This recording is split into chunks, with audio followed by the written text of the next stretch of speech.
whenever we use say robotics, we mean robotics and automation as far as whatever we are teaching to our students.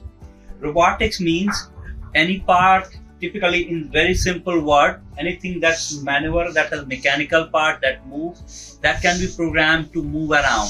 When you add the automation, it adds a purpose to it. And whenever we teach robotics to our students, it means it's solving a real world problem. So for example, this is a simple robot that has, for example, a distance sensor.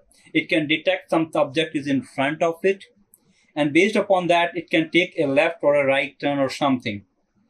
But does it solve a real world problem? What we did is we added some kind of sensor.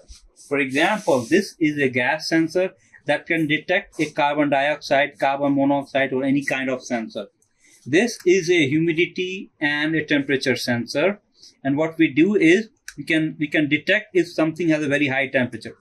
Now, let's say there is a very hazardous place and we want to know if it's safe for us to go there.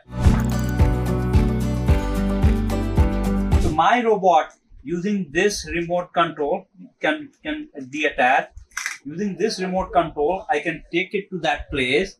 It will sense that harmful gas. It will sense its temperature and sensor, and will come back and report us on this 7-segment LCD what are those values of those gases. And based upon that, we can find if it is safe to do that certain operation or not. So that's the how at Moonpreneur we are trying to do it on all of our robotics course. Students are learning something, they are doing it with a purpose.